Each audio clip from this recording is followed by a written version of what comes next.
안녕하십니까. 쓴소리 박사입니다. 제 목소리가 약간 잠겼는데요. 감기 조심하시기 바랍니다.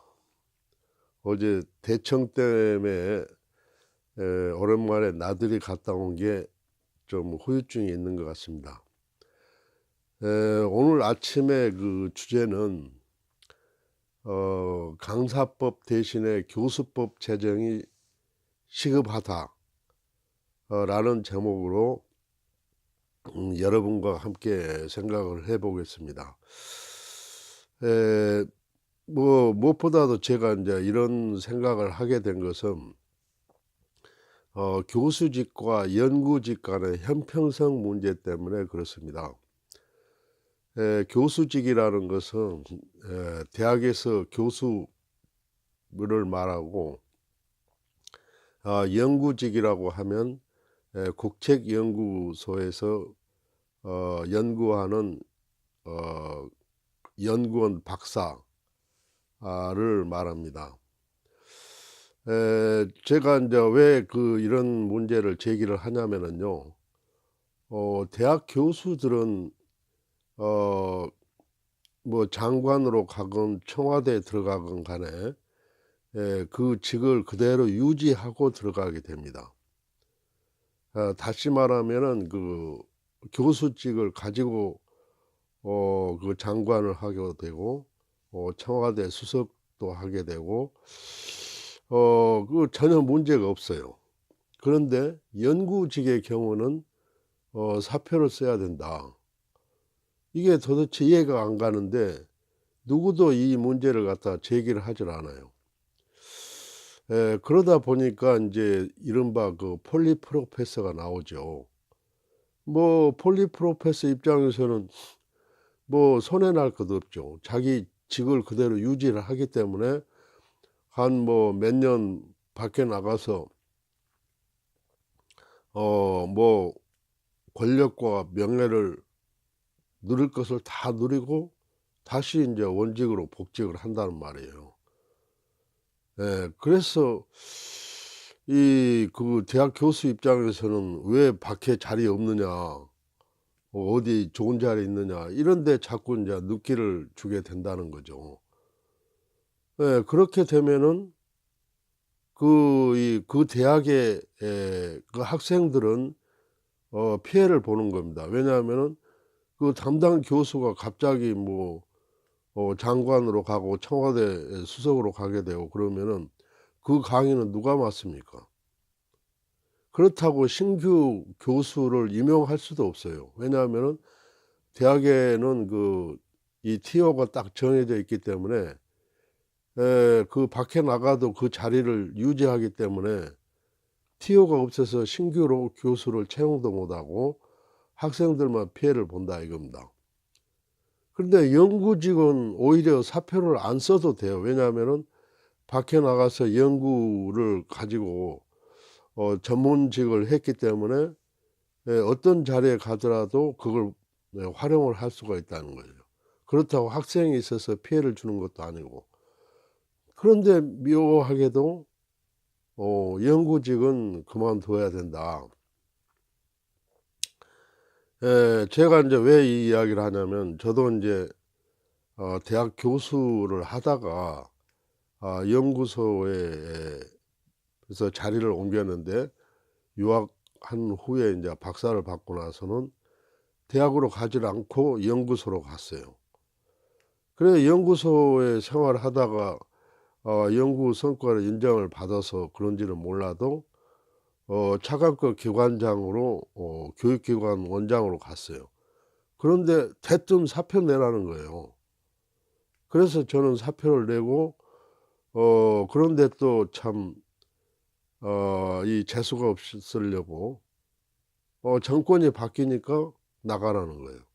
그래서 바로 저는 인제 실업자가 된 그런 쓰라린 경험이 있는데 이건 도대체 어떤 면으로 보나 이해가 안 되는데 이런 짓을 하고 있다는 거예요. 그래서 참 난감하죠. 그래 저는 인제 뭐 시간 강사의 대우를 위해서 강사법을 제정을 했는데 이런 교수직의 문제를 시정하는 교수법이 필요하다. 에 그래서 그 교수의 학문의 발전과 나라 발전을 위해서는 이 교수직에 대한 몇 가지 문제를 시정하는 법이 제정돼야 되겠다. 이제 그런 뜻에서 오늘 아침에 인제 여러분들과 같이 이런 논의를 한번 해 보는 거죠. 첫 번째로 저는 인제 아까 말씀드린 대로 이 소위 말해서 폴리프로페서에 대해서는 그 규제를 해야 되겠다. 왜 그러냐면 학생들한테 피해를 주기 때문에 그렇다는 거죠. 그래서 밖에 나가서 권력과 명예를 누리려고 하면은 어느 정도 위험 부담도 감수를 해야 되죠. 그래서 당당하게 떳떳하게 사표를 내고 장관으로 입각하든 청와대로 들어가건 하면 좋겠다. 그게 인제 첫 번째 교수법의 그 이 명문화해야 될 사항이고, 그리고 두 번째로는 그 누누이 이야기하지만은 학문의 동종 교배를 막아야 되겠다. 즉 말하자면은 어 모교에서 스승이 제자를 끌어주고 밀어주고 뭐 이렇게 해서 서로 짜고 치는 그런 그 임용 방식은 못하게 해야 되겠다. 그래서 미국의 하버드 대학처럼 하버드 대학을 졸업하면은 바로 하버드 대학에서 임용을 하지 않고 타 대학에서 업적을 쌓고 그래서 하버드 대학으로 오듯이 우리나라도 서울대를 나와 가지고 바로 서울대 교수가 되는 그런 것을 막아야 되겠다. 타 대학에서 일정 부분 교수직을 하다가 업적을 쌓고 난 다음에 모교로 들어가는 그런 것을 우리가 제도화해야 되겠다. 그렇게 되면은 학문의 그 동종 교배를 막을 수 있어서 학문의 발전을 기할 수가 있다라는 말씀이죠. 그리고 인제 세 번째로는 그 교수의 재임용이나 승진을 위해서는 반드시 해외 저널에 1 년에 한 번씩 그 논문을 쓰도록 의무화를 해야 되겠다. 우리나라의 교수들은 뭐 철밥통해서 그런지 요즘은 쪼끔 변화됐다고는 하지만은 그 세계 대학 교수에 비해서 너무 해외 논문 기고 건수가 빈약해요. 그래서 교수 질이 그 형편없이 추락하는 그런 문제가 생기는데, 그래서 그 교수들은 의무적으로 1 년에 한 편씩은 해외 저널에 그 논문을 기고를 하고 발표를 해야만 승진도 되고 나중에 재임용도 되고 이런 것을 좀 기회를 보장하자.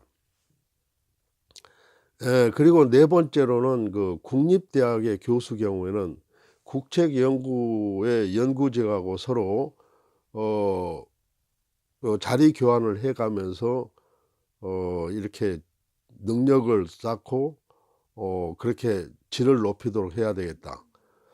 그래서 그 이 국공립대학의 교수들이 연구소에 가서 일정 부분 연구를 해서 논문을 쓰게 되고 이렇게 되면은 본인 교수한테도 좋고 또 학생들한테도 아주 그 양질의 그 수업을 받을 수 있는 기회가 보장이 된다 이겁니다. 그리고 연구직에 있는 사람은 또 자기가 연구했던 결과를 대학에 가서 활용을 하도록 이렇게 해 가지고 서로 교수직과 연구직을 서로 정례적으로 교환하는 시스템이 필요하겠다. 마지막으로 그 안식년 제도라는 게 있는데 대학 교수들은 안식년이 있어요. 물론 이제 요즘에는 국제연구소도 안식년이 도입되는 그런 연구소가 늘어나고는 있지만은 에 아직도 그렇게 도입하지 않는 연구소도 있다고 그래요. 그래서 이 안식년 제도도 영구적이나 교수적이나 동등하게 그 제도화하는 노력이 좀 필요하겠다. 그래서 이상과 같은 대충 보면 한 5가지죠. 이런 것이 명문화되는 교수법이 제도화된다면은 우리나라의 그 학문의 발전이 제고가 되고 당당한 그 국제 교류나 또 그 대학의 질도 세계 유수 대학과 어깨를 나란히 할 정도로 높아질 수 있는 그런 부분이 있는데 뭐 이런 걸 제도화 아주 그 상당히 좀 좋은 제도인데도 이게 도입되려면은 좀 힘 있는 사람들이 좀 결단을 내려야 되는데 자기 기득권을 유지하기 위해서 아마 발칵 뒤집어질 것 같은데 문재인 정부는 뭐 적폐청산이다 이런 데 앞장서고 있으니까 교수의 그 적폐청산을 위해서 한번 나서 주는 것이 어떻겠는가 라는 뜻에서 오늘 아침 방송을 했습니다. 감사합니다.